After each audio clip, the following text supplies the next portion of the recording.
Cordial saludo y bienvenidos todos a esta capacitación sobre protección radiológica. El objetivo es conocer cuáles son los factores de riesgo y cuáles son las medidas preventivas que todo operador o todo personal ocupacionalmente expuesto a radiaciones tenga en cuenta a la hora de trabajar en este tipo de áreas. Es decir, áreas que tengan emisión o presencia de radiaciones de tipo ionizante. No es lo mismo hablar de radiaciones ionizantes a radiaciones no ionizantes. Las ionizantes se llaman así porque tienen la capacidad, tienen la energía necesaria como para arrancar los electrones de los átomos. Y cuando esto ocurre, pues el átomo se desestabiliza y para compensar esa pérdida de esa carga eléctrica puede emitir partículas. Muchas veces esas partículas son bastante peligrosas, pueden ser partículas de alfa, neutrones o rayos X. Por lo tanto, cuando hablamos de radiaciones ionizantes, estamos hablando de emisión de electrones o, digamos, que los electrones se arrancan de la estructura del átomo. Entonces tenemos como radiaciones ionizantes los rayos X, que son los que más conocemos, pero no solamente los rayos X son radiaciones ionizantes, tenemos los rayos alfa, la radiación beta, la gamma y los neutrones. Cada tipo de ese tipo, digamos, cada tipo de radiación ionizante tiene unas características diferentes, tiene una energía diferente, tiene unos riesgos completamente diferentes. Por lo tanto, lo primero que yo tengo que hacer en el centro hospitalario es identificar en dónde, qué tipo de radiación es la que se presenta. Normalmente los equipos de rayos X, los que emiten rayos X son los más convencionales o los que más se encuentran a nivel de IPS, EPS, hospitales y clínicas.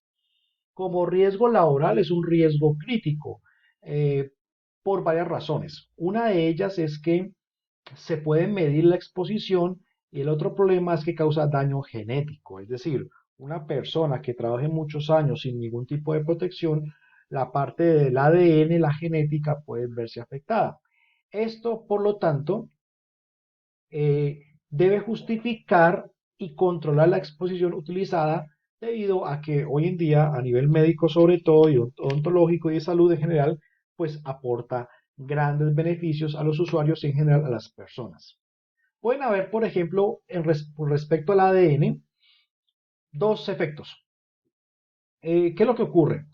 Cuando nuestras células reciben radiación, nuestras células tienen partículas de agua o moléculas de agua. Esas moléculas de agua son partidas y se generan iones o radicales libres OH. Y esos radicales libres OH atacan al ADN. Esos daños pueden ser reversibles, pueden ser daños reparables. Tenemos unas moléculas que reparan el ADN, pero también puede suceder que estemos de malas y que ese daño sea irreparable. Sobre todo cuando atacan en varios puntos del ADN, normalmente las afectaciones son irreparables.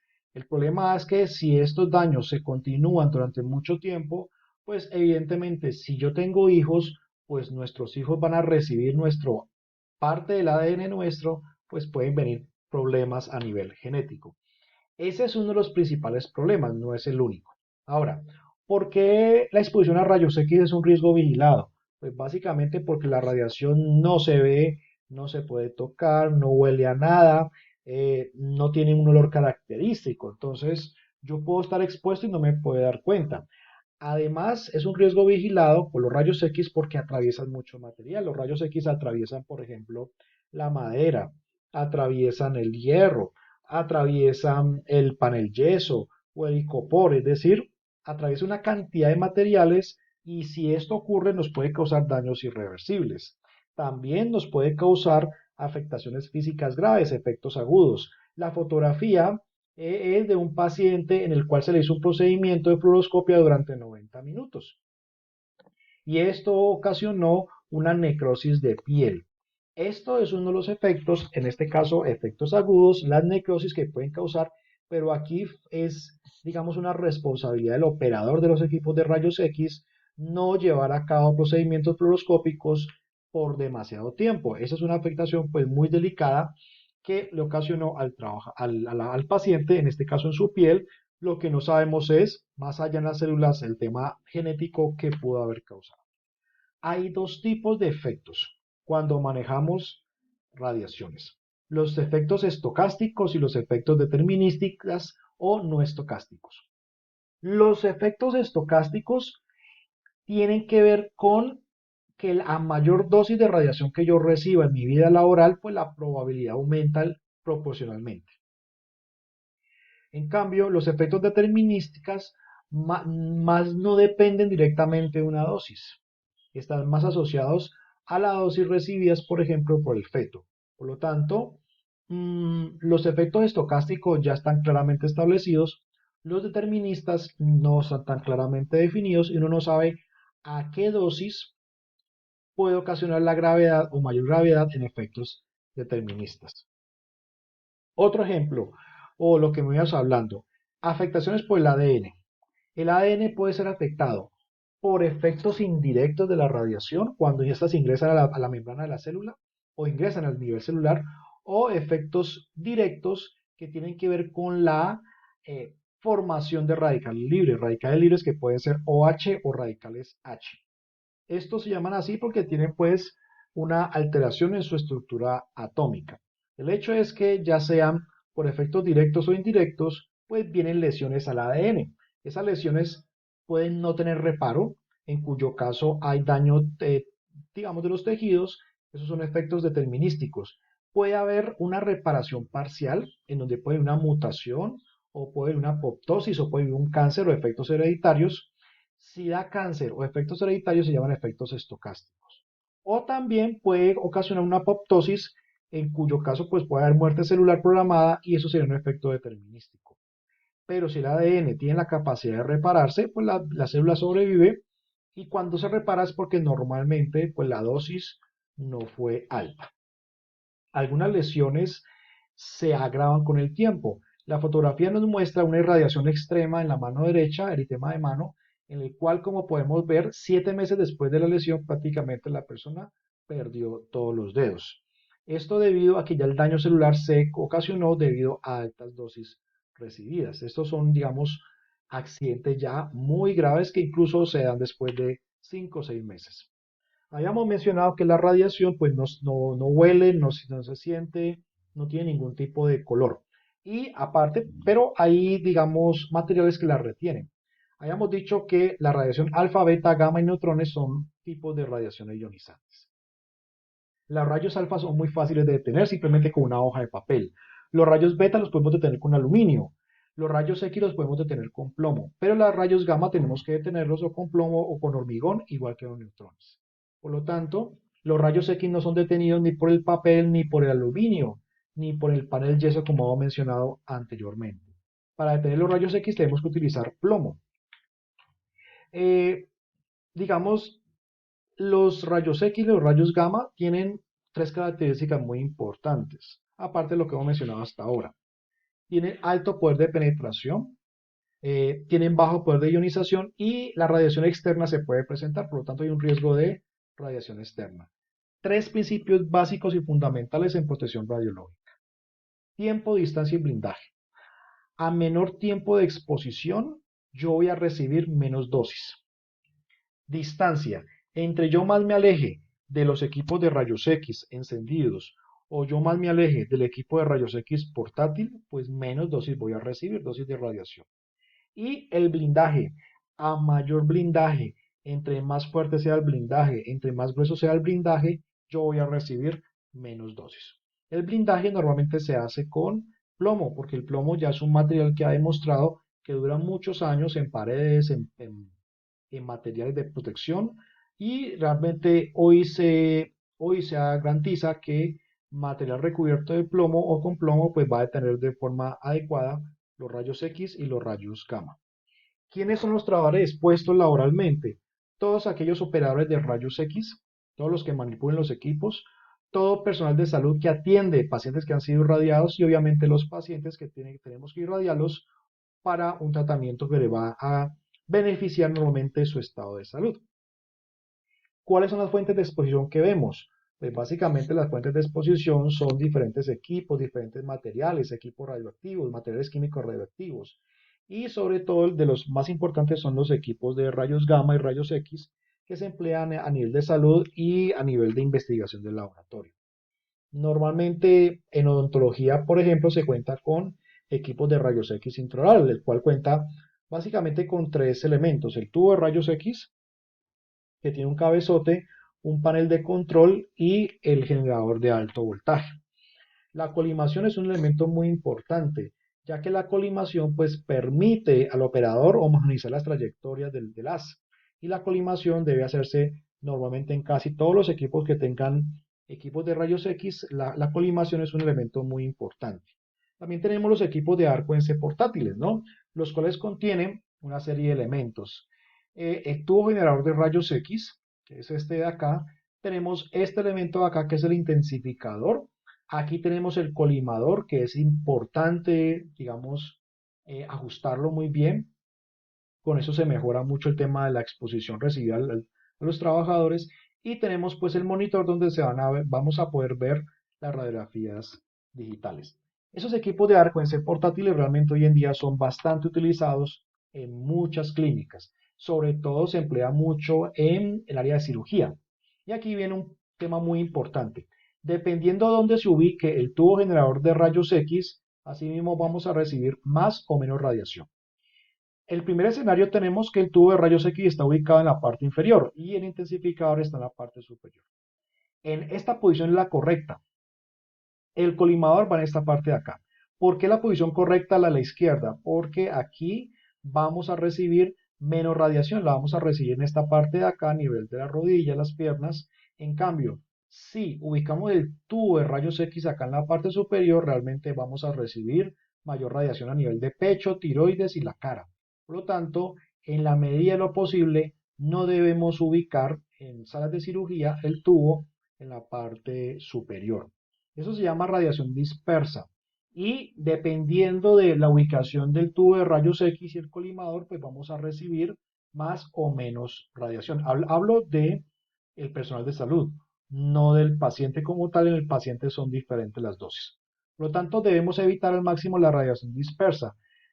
No es lo mismo la radiación dispersa que la radiación absorbida o la radiación directa. A nivel laboral, lo que más nos preocupa son estas líneas amarillas que se llama la radiación dispersa, que siempre se va a presentar. Es muy complicado evitar la radiación dispersa, sin embargo, ya vimos que ubicando el tubo de abajo vamos a recibir menos. Otro aspecto importante es ubicación de la mesa. Variando la altura del paciente con respecto a la mesa, vamos a recibir más o menos radiación. Por lo tanto, el primer punto es importante: el tubo debería ir siempre abajo, el intensificador arriba. Pero fijémonos cómo bajando la mesa y poniéndola mucho más cerca al tubo, vamos a recibir el doble de radiación por parte del personal de salud. Por lo tanto, la altura de la mesa, si se baja muchísimo, también puede ser un factor de riesgo importante. Las curvas de isodosis ya se han establecido, ya hay bastante literatura que muestra cuánta radiación recibe uno en función de la ubicación con respecto al paciente y a la mesa de trabajo. Por lo tanto, ya se sabe que a medida que yo me alejo de la mesa, si no tengo que estar ahí pegado a la mesa, pues debería yo alejarme para recibir menor cantidad. Estas curvas lo que están indicando son los milisievert por hora, que se han medido ya y eso está publicado en diferentes artículos científicos. Como podemos apreciar, a medida que yo me alejo, pues la dosis en milisievert va bajando muchísimo. Por lo tanto, primera recomendación: mantener alejado lo que más se pueda del tubo de rayos X. Si yo duplico mi distancia con respecto al tubo, yo voy a reducir bastante la dosis recibida. Por ejemplo, a medio metro yo puedo recibir 4.5 milisievert, pero si duplico la distancia a un metro ya voy a recibir solamente 1 milisievert. Siempre, como mencioné, tiene que estar debajo. Nunca debemos ubicar el tubo de rayos X por encima del paciente. Si lo ubicamos por encima, pues podemos recibir una dosis en milisievert por hora bastante altas. A veces toca ubicar el tubo y el intensificador de forma horizontal. Estos son proyecciones laterales y oblicuas. Aquí también podemos recibir una alta cantidad de dosis. A veces toca hacer radiografías de este tipo según el tipo de cirugía. Esto es importante tener en cuenta, que aquí vamos a recibir también mayor radiación, mayor cantidad de milisievert por hora. Por lo tanto, la recomendación es maximizar la distancia entre el tubo y el paciente que estamos atendiendo, porque esto va a mejorar muchísimo. Aquí vemos pues unas dosis medidas a nivel de la cabeza, a nivel del abdomen y a nivel de las piernas. Vemos cómo cambia muchísimo la dosis recibida en función de la altura. Es importante tener en cuenta la distancia de seguridad de los 2 metros. Normalmente se recomienda que estemos a mínimo 2 metros del tubo. Eso va a reducir muchísimo nuestra dosis recibida. Además, el operador de los equipos de arco en C se recomienda, si el equipo lo trae, utilizar el pedal para también que él se aleje. También hay equipos que trabajan con radioterapia, de equipos que trabajan con cobalto 60, que son material radioactivo, como equipos con radiación gamma. También tenemos aceleradores que emiten rayos X y emiten electrones. Hay unos que trabajan a 8 a 6 voltios. Esos equipos también generan importantes cantidades de rayos X. La braquiterapia, por ejemplo, es un procedimiento muy utilizado en donde también hay que aplicar los principios de tiempo, distancia y blindaje, que ya mencionamos anteriormente. Estos equipos de braquiterapia traen un material radioactivo. Cuando se finaliza el tratamiento de braquiterapia, se debe retornar el material radioactivo pues a la unidad de almacenamiento. Cuando se termina la sesión de la terapia, ya el paciente no tiene la capacidad de irradiar a otras personas o a sus familiares. Por lo tanto, no es necesario implementar medidas adicionales y esto hay que informárselos al paciente y a sus familiares. Esto en el caso de braquiterapia. Ya si el paciente tiene implantes, pues ya el riesgo es bastante diferente. Hay hospitales que tienen equipos aceleradores lineales, los cuales también tienen pues un cabezal con el equipo de rayos X y tienen un intensificador de imagen. Esos equipos es obligatorio que estén ubicados en áreas que tengan plomo y concreto para evitar que los rayos X salgan de la sala. Normalmente la persona que opere los equipos aceleradores lineales debe estar por fuera porque la exposición puede ser bastante alta dentro de la sala de procedimientos. ¿Cuáles son las vías de ingreso? Pues normalmente las radiaciones pueden ingresar por la piel, por la parte ocular, por la parte respiratoria y por la parte digestiva, por ejemplo, cuando consumimos yodo 131, que es un yodo radioactivo. Por lo tanto, toda empresa, como vemos que hay bastantes riesgos, toda empresa debe contar con un programa de protección radiológica que lo que tiene como objetivo es evitar los efectos no estocásticos y reducir la ocurrencia de efectos estocásticos a nivel aceptable. Por lo tanto, lo que tenemos que buscar es limitar las exposiciones al mínimo necesario. Tenemos que justificar el uso de radiaciones y tenemos que optimizar las dosis. Optimizar es utilizar la menor cantidad de dosis posible. Un aspecto muy importante son las dosis permisibles según la normativa colombiana. Actualmente se permite y lo recomendable es que yo no me pase de 20 milisievert por año. La recomendación de manera preventiva es que cuando se sumen las dosis recibidas de todos los meses, al final no haya más de 20 milisievert por año. Eso es un dato bastante alto. Generalmente los operadores de rayos X no reciben incluso más de 6 milisievert por año, pero es muy importante tener en cuenta ese valor anual. Ya cuando hablamos de los ojos, lo máximo anual es 150 milisievert, en manos, pies y la piel son 500 milisievert anuales. Por lo tanto, yo debo tener muy claro cuánto he recibido en un año consecutivo sumando las dosis de todos los meses. Finalmente, la dosimetría. La dosimetría es un procedimiento de medida para cada persona de forma obligatoria. Este procedimiento es obligatorio para todo hospital, clínica, IPS o centro de odontología que cuente con el uso de equipos de rayos X, equipos de arco en C o portátiles o convencionales. La dosimetría tiene como objetivo evaluar el riesgo de forma cuantitativa, cuantificando la dosis que yo absorbo durante todo un mes. Existen hoy en día diferentes tipos de dosímetros, tipo lapicero, digitales o dosímetros en estado sólido. Hoy en día lo más convencional son los dosímetros de estado sólido. Sin embargo, también existen dosímetros para los ojos termoluminiscentes. Estos solamente deben ser utilizados cuando yo llevo a cabo procedimientos, varios procedimientos en el mes, en donde yo sé que la parte ocular ha sido expuesta. En ese caso, se deberían hacer este tipo de dosimetría. Sin embargo, lo más convencional son los dosímetros de solapa o los dosímetros sólidos que se instalan a nivel del pecho. Estos deben ser utilizados durante todo el día y no pueden ser sacados de la institución. Si yo trabajo en dos sitios diferentes y en ambos utilizo radiaciones, yo solamente puedo utilizar el dosímetro en el sitio donde me lo ha suministrado. No se puede sacar del sitio y debe ser conservado cuando me retiro, cuando termino mi turno de trabajo, debe ser conservado en un sitio seguro donde no reciba radiación. Un aspecto muy importante es que el dosímetro tiene que ser ubicado debajo del delantal plomado, nunca por encima. Si yo utilizo todos los días el delantal plomado, no puede quedar por encima porque la lectura va a ser muy alta. Los dosímetros no se pueden lavar, no se pueden mojar, no podemos permitir que le dé radiación solar directa en un carro, no podemos permitir que las mascotas jueguen con ellos, porque realmente va a hacer que las lecturas no sean las más adecuadas.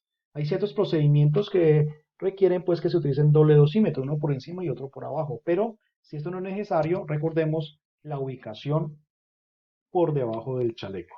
También existen dosímetros para las manos o para los ojos, como mencioné. Sin embargo, ya hay que analizar en detalle si requerimos o no una dosimetría a nivel de las manos o de los ojos. Esto dependerá del procedimiento. En resumen, la dosimetría es un procedimiento obligatorio, lo exige la ley colombiana. Debemos utilizar todos los días el dosímetro, no lo podemos intercambiar, no lo podemos sacar del hospital. Si yo lo saco del hospital, pues realmente la lectura puede ser anormal. En algunas oportunidades los médicos botan los dosímetros, o lo dejan donde la suegra, o lo dejan en la finca, o simplemente se los pierde. Esto afecta mucho la cuantificación de la dosis, así que la recomendación principal es cuidar el dosímetro y una vez llegue la fecha de lectura, pues entregar, devolverlo y recibir un nuevo dosímetro porque el cambio debe ser mensual. Así que con estas breves recomendaciones esperamos pues que les sirva para llevar a cabo sus lecturas y sus procedimientos de forma segura con este tema de radiaciones, que es un tema muy crítico y que requiere pues una atención importante.